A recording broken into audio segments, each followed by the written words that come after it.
got an MBA, and at the age of 40, I was a director in a big company.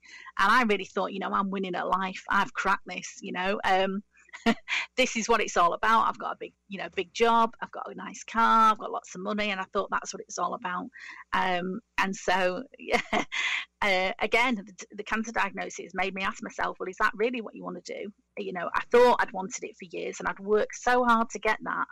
And then actually, when I got a cancer diagnosis, and I thought the most important thing for me is my health and my family, and not my job or what car I drive or, how much money I've got in the bank. So it changed my priorities a hell of a lot. It really did. It's interesting. I lost my husband 3.5 years ago, and he was sick for 20 years. We got married, and like 3 years after we got married, he was diagnosed with a liver disease. And I was very fortunate that I never had any. I'm a pretty healthy person. And I remember him saying to me all the time, you're healthy until you're not. You're healthy clear up until that day or that phone call that you get that cancer diagnosis. You're healthy until that point. And then all of a sudden you're not healthy anymore. And then when you don't have that health, then life changes. Then it's all of the healthy days and the days you were able to jump out of bed and do the things that you could do, but chose not to, like working out or making a smoothie. All of those things that you take for granted, they come to a stop, and you no longer take them for granted. Do you agree? Mm-hmm. Absolutely. That is so true. Yeah. And I heard a saying, it's that if you don't take time, don't take time for your wellness, you better take time out to be ill, because it's coming your way. I love that. That's awesome. Oh my gosh, that's so true. It is, isn't it? And I was like, I'm too busy. I'm too busy to go to the gym. I'm too busy to eat healthily. I'll just eat rubbish food, and I'll just, drink too much alcohol to help me sleep. And I'll just, be running on empty really for a long time. Yeah. Wow. Yeah, that's so true. That's so true. So I'm so excited that, I got to meet you. One of our interns actually had reached out to you and made the connection for us. So tell me a little bit, why did Hello Gorgeous, resonate with you? So one of the things that really helped me, we touched on this before about things that help me. So we have in England a charity called Macmillan, and I used to go to the Macmillan Wellbeing Centre, and we had wonderful things there.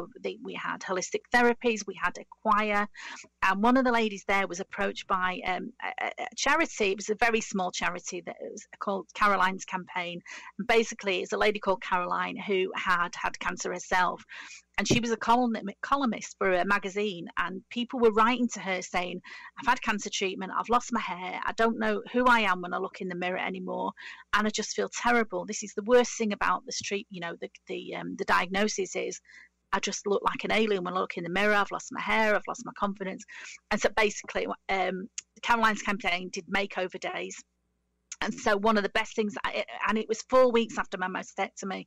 So probably at my lowest there, I'd had 5 months of chemotherapy. So I was on steroids. My face was bloated. I had no eyebrows, no hair, anywhere on my body. And I just felt dreadful. And then I'd had a mastectomy that I found very traumatic. And I was really in a low place. And I went on this day, and I cannot tell you, I had a really bad wig. Again, the NHS, bless them, it's free. And I got this free wig, but it wasn't very flattering. So on this day, we got a beautiful wig, and we went to a top hairdresser who styled my wig. And then a wonderful lady tattooed my eyebrows. And then another lady did my makeup. And then we were given some clothes to wear. And it was just a look. And again, there was 4 of us together, and we're all still in touch, the ladies that went on this day, and we just had a pampering session.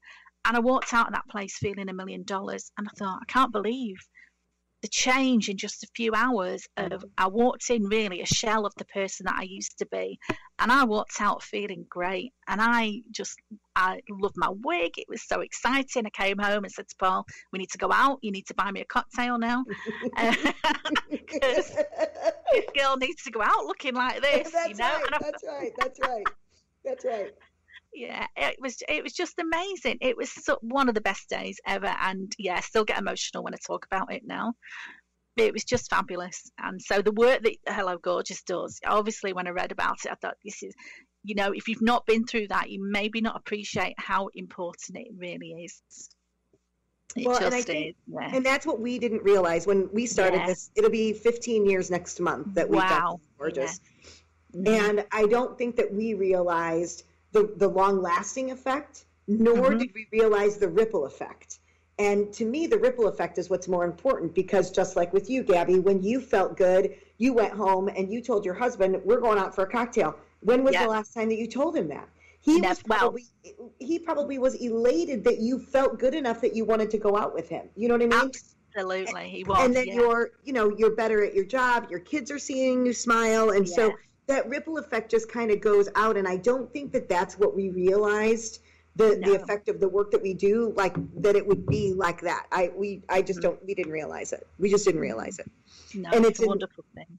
Well, I really do. I have the best job in the whole world. I'm so grateful to have been called to do this work and just to be able to make an impact, like with you. But again, the work that you do, it's so funny. Not funny, haha, but funny. These women, you would think that they would rejoice after they get done with their treatment. But, to me, there's a fear that sets in when you get done with treatment, because all of a sudden, every 3 months, somebody's checking your blood. They're checking your blood pressure. They're looking you in the eyes. They're checking for swelling. They're doing all these things. And all of a sudden it's, oh, you're done. Okay, I don't need to see you for another year, 2 years, whatever. And I think panic sets in. Absolutely. Because now all of a sudden somebody's not looking at me. What if it comes back? What do I do now? Now I'm not the same person that I was. You can't go through something like that and be the same person. You're going to be a different person, right? So what you're doing to kind of help transition them from their, cancer journey, and not necessarily into their old life, but into their new normal, I think is incredible. No, and again, it's that connection and knowing the difference that it can make. I'm not a makeup artist, I'm not a hairdresser, but I understand, the lack of confidence and I couldn't understand it at the time. After my treatment finished, I was so weepy, I was so depressed, and people were saying to me, but you've beaten cancer, you have this image in your mind when you finish your treatment, you're going to be skipping through life and nothing's ever going to bother you again.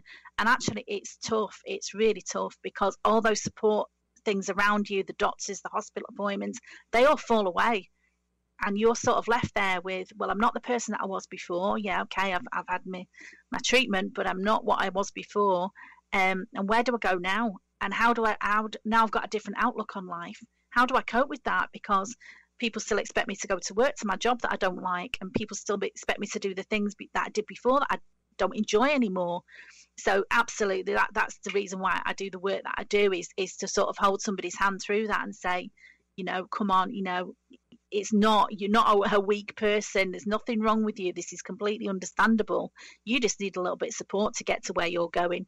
And hopefully, for most people that I've worked with, I think I'd say all of the people I've worked with, the life afterwards can be much better than it was before. This, cancer diagnosis is something that nobody would choose. I'm not going to say it's a gift, because it's not, but it's what you do with that, and it's what you do with the time that you've got left. And we've all got choices. We can become bitter, or we can become better, I think. I told my son that same thing, and I also share with him too. He was he had just turned 14 when his dad passed away. And I told him, I said, look, life is 10% what happens to you and 90% how you react to it. And that's all you get to do is you get to choose how you react to it. God gave us free will, so you get to choose. And so same thing, you can either it can make you bitter or better. It's your choice. It's what you want to do. It's what you want to do. Definitely. Yeah. So tell me, what's one thing, if somebody was diagnosed with cancer, what's one thing that you would give them, just really quickly? What's one piece of advice that you would give them to somebody to get them through this diagnosis? Oh, goodness. I'd say it's what I said before about being selfish. I had a strict childhood. I was told as a child, being selfish is a sin. Well, it's not actually. This is the time for some self-love. This is the time for you to nurture yourself as if this was a little baby that you were looking after, as if this was your best friend. You now need to become your own best friend and nurture that person and comfort them and give them what they need. That's not selfishness. That's self-love, and that's what you need to learn. That's right. So tell us more. Where can people reach out to you and get your short book and find out more about the work that you do? Okay, so my book is on Amazon. I'm mostly active on Facebook, so Confidence After Cancer on Facebook, but you probably find me on Twitter, on all social media really as well. Well, I'm going to look you up as soon as I get done interviewing today, and I'm going to find you on Facebook, and I'm going to get a copy of that book because that sounds awesome, and I'd love to be able to recommend that to the women that we serve as well. So thank you so much. I am so grateful that we got an opportunity to meet and that you were able to make the time to come on our show today. I really appreciate you, Gabby. Thank you. Oh, thank you so much, Kim. It's great to speak to you, and keep on doing the work that you're doing because it's just amazing. Thank you. I promise. You too. Yeah. If you have any questions or comments or would like to know more about the guests on our show or for more information about Hello Gorgeous, feel free to contact me at kbecker@hellogorgeous.org or visit our website at www.hellogorgeous.org. We invite you to follow us on Facebook, Instagram, and download our mobile app. Thank you for joining me today on Hello Gorgeous, Everything Beauty, Cancer, and Inspiration. I'm your host, Kim Becker, and until next time, stay gorgeous.